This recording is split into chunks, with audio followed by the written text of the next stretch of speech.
Get the latest movie reviews, Hollywood news, and inside views. It's time for Behind the Screens with Lights, Camera, Jackson on 107.7 GNA. The only professional film critic in America who hated Deadpool 2, our friend. Oh, that's not true. It's true. It's true. That's a fact. It's not true. Lights, Camera, Jackson. Good morning, Jax. Happy Friday, buddy. How are you?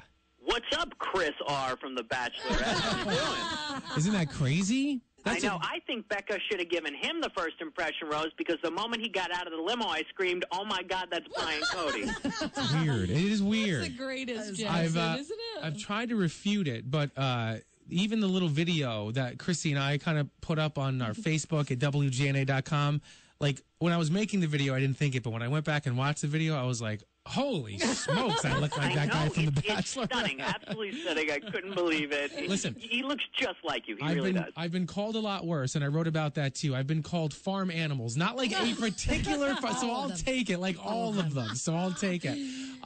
Jackson, thanks again for being with us, taking us behind the screens. Let's start with a couple of new movies opening up this week, and I'm not sure, are they going to have any impact? I know Solo bombed last week. Are people still going to see Deadpool? Are people still going to see The Avengers? What are people watching this weekend? Yeah, this is going to be a down weekend, I got a feeling, because these two new movies, even with Solo, another week of Solo, it's not going to do that great. These two movies, Action Point is a comedy with Johnny Knoxville. He's doing a bunch of stunts in the film about an amusement park, and Paramount did not screen this for audiences last night. They used to do normal Thursday night showings now for movies.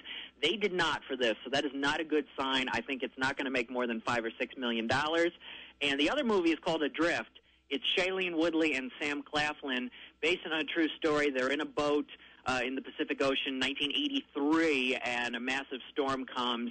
I don't think this movie's going to make more than $10 million either. It doesn't have a lot of buzz, and I'm getting seasick of all of these movies in which people are lost at sea. I really am. Well, let's talk, too, about the Melissa McCarthy puppet movie, which is getting some backlash from Sesame Street. Like, I have no idea what's going on here. Can you help us sort this one out? I told you guys a couple weeks ago about the trailer for the Happy Time Murders, which was before Deadpool 2, and how this movie's going to get people talking. And now look at this lawsuit that took place with Sesame Street saying the Happy Time Murders people cannot use the phrase "No Sesame, All Street" in their marketing.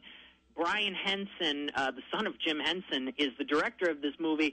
They're not officially Muppets like Kermit, but they're puppets under the Jim Henson name. It's a little confusing, but in a sense, basically a judge ruled the other day in New York City that the Happy Time Murders can still use "No Sesame, All Street" in the marketing because he believes it will not confuse audiences that Sesame Street is involved in this movie. There's a clear distinction that this is kind of an anti-Sesame Street, anti-family approach with these puppets in this movie because Disney's not involved and it's going to be rated R. It's a raunchy-looking film. And what about Tom Cruise? He kind of tweeted out and put something out there sort of cryptic on social media that I think a lot of people might get excited about. Yeah, Top Gun Maverick, the Top Gun sequel, is just about a year away, July 12, 2019. Tom Cruise put up the first image the other day. First day of filming is underway. Of course, Tom Cruise will be back for the next Mission Impossible movie on July 27, which looks fantastic.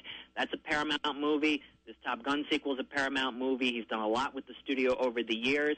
And so, yes, fans are looking forward to the Need for Speed Part 2 with Top Gun Maverick. I heard that he's going to be playing a flight instructor, which is obviously the next step in his Top Gun career, so that makes sense. I just hope it's not as predictable. Like, the first one was great, and I mean, you guys, nobody in this room or on the phone has seen it. I'm embarrassed to say that I've never seen Top Gun.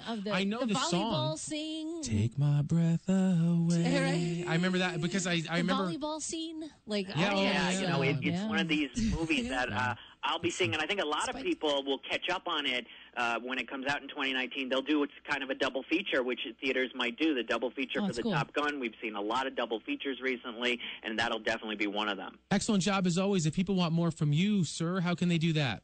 Lights-camera-jackson.com, Instagram at LightsCamJackson. I was at the Berkshire International Film Festival last night. I'm seeing some more movies through the festival over the weekend. And I want to get to the Wheelmobile, too. The Wheelmobile is in town, so lots of stuff on social media this weekend. Fantastic. Awesome. We'll talk to you next weekend. Thanks, Jackson. Thank you. Bye.